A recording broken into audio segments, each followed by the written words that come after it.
सच कहूं तो ये नाम है उस ऑटोबायोग्राफी का जो नीना गुप्ता ने लिखी है। इसमें कई ऐसे किस्सों का जिक्र है जिन्हें सुनकर पढ़कर आप हैरत में पड़ जाएंगे कि क्या वाकई ऐसा हुआ था। फिर अगले पल आप ये भी सोचेंगे कि अगर किसी के साथ ऐसा हुआ भी था तो वो हम सब से क्यों शेयर कर रहा है। क्या जरूरत होती है ऑटोबायोग्राफी लिखने की। अक्सर यही होता है कि जितनी भी ऑटोबायोग्राफीज होती हैं उनमें कुछ ऐसे खुलासे होते हैं और फिर आप उन्हें पढ़कर उस इंसान की तरफ देखकर ये कहते हैं कि क्या तुम इतने सारे सच के साथ जी रहे थे जो अब हमें एक साथ सामने आकर हैरान कर रहे हैं, परेशान कर रहे हैं। नीना गुप्ता के बारे में एक सच तो हम ये जानते ही हैं कि वो अनब्याही मां बन गई थी और किसी भी समाज के लिए ये बहुत बड़ा सच होता है जानने के लिए। वो इस सच के साथ जीती रही हैं, लेकिन इस सब के अलावा उन्होंने बहुत सारी बातें कही हैं।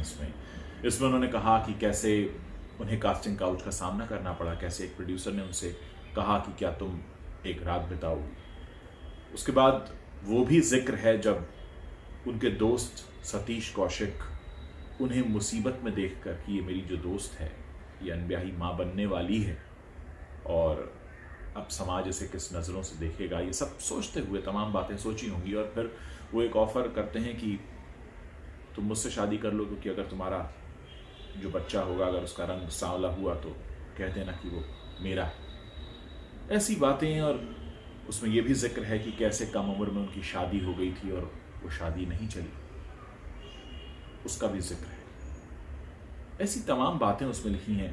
विविन रिचर्ड्स जब उनकी 5 साल तक बात नहीं हुई ज़रा सी बात की वजह से, और ये वही थे जिनकी साथ रिलेशनशिप में रहते हुए वो माँ भी बन गई थी, शादी भी नहीं हुई। अपने आप में कई सारे सच हैं, लेकिन सवाल यही उठता है कि हम जब ऐसी ऑटोबायोग्राफी पढ़ते हैं तो किस लिए पढ़ते हैं, मकसद क्या होता है। क्या हम हैरान होकर अपना मनोरंजन करना चाहते हैं या हम उन घटनाओं को पढ़कर खुद का कंपैरिजन करना चाहते हैं कि अगर हमारे साथ ऐसा हुआ होता तो हमने क्या किया होता, या हम खुद को उस जगह पर रखकर फिर जज करना शुरू कर देते हैं कि देखो ऐसा किया था, ऐसा तो नहीं करना चाहिए था, या ये सही किया, ऐसा ही होना चाहिए था। ऐसी तमाम बातें होती हैं। हालांकि नीना गुप्ता ने खुद कहा है कि मैं चाहूंगी कि जो भी मैंने किया या जो कुछ मेरे साथ हुआ उससे लोग सबक लें।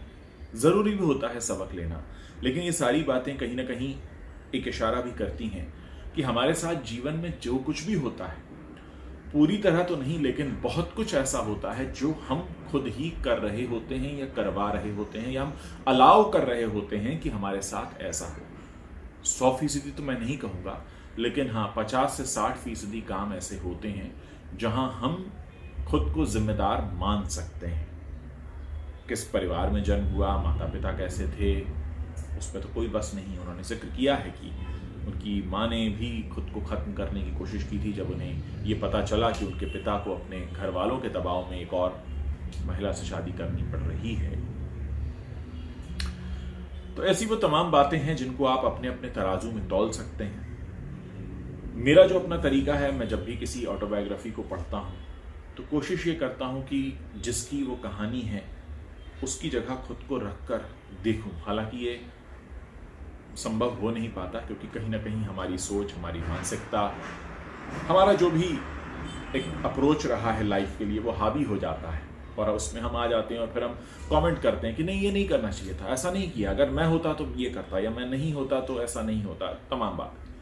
फिर भी एक बात जो मैं यहाँ पर कहना चाहूँगा, किताब मैंने नहीं पढ़ी है लेकिन हाँ उन हाईलाइटेड पॉइंट्स को ज़रूर पढ़ा है जो आजकल सोशल मीडिया में काफ़ी घूम रहे हैं, लोग शेयर कर रहे हैं, कि बहुत ज़रूरी होता है कि हम अपने आसपास वालों की गलतियों से सीखें। क्योंकि अगर हम ये चाहते हैं कि सारी गलतियां हम करें और फिर सीखें तो फिर ये ज़िंदगी बहुत छोटी पड़ जाएगी। कोशिश ये करनी चाहिए कि आपके आसपास के लोग अगर अपनी गलतियों को या अपने अनुभवों को, मैं गलतियां नहीं कहूँगा, अनुभव कहूँगा, तो गलतियां तो बाद में बन जाती हैं, पहले तो वो अनुभव होता है और फिर बाद में हमें पता चलता है कि गलती थी या नहीं थी। तो गलती करने के लिए भी अनुभव चाहिए होता है, बिना अनुभव के तो गलती भी नहीं होगी, कुछ करना ज़रूरी होता है। तो अगर उससे हमें सीख मिलती है तो हम जरूर सीखें, ये एक मौका होता है। इनफैक्ट हम सब कहीं ना कहीं खुशकिस्मत हैं इस मामले में कि हमारे साथ बहुत से लोगों ने अपने अनुभव शेयर किए हैं और उन अनुभवों से हमें सीखने के मौके मिले हैं। हम सीखें ना सीखें ये अलग बात है, लेकिन मौका तो हमें मिलता है। तो मेरी जो अपनी एक तरकीब है वो यही है। मैंने भी कई सारी ऑटोबायोग्राफीज पढ़ी हैं और हमेशा कोशिश की है कि मैं सीखूं कि क्या गलतियां थीं या क्या ऐसे अनुभव थे जो हमें कुछ सिखाते हैं। और अनुभव अच्छे भी सिखाते हैं, बुरे भी सिखाते हैं। एक ओवरऑल पर्सोना हमें बताता है कि उस व्यक्ति के साथ क्या क्या हुआ होगा और वो किस तरह से उनसे होकर गुजरा होगा। वैसे तो एक बात अपनी जगह ये भी सही है कि जिसके साथ होता है उसके ऊपर क्या बीता ये तो हम पूरी तरह तो नहीं समझ सकते। एक उसका आभास हम जरूर कर पाते हैं दूर से बैठकर कि हाँ शायद ऐसा लगा होगा। जैसे मैं कहूं कि मैं जंगल में गया और मेरे सामने शेर आ गया तो आप उसको 50 से 60% तक फील कर सकते हैं, लेकिन 100% फील नहीं कर पाएंगे कि मुझे क्या लगा होगा। ठीक उसी तरह जीवन के अनुभव जब कोई साझा करता है तो उसमें एक हद तक हमको छूट होती है कि हम उसको इमेजिन कर पाएं।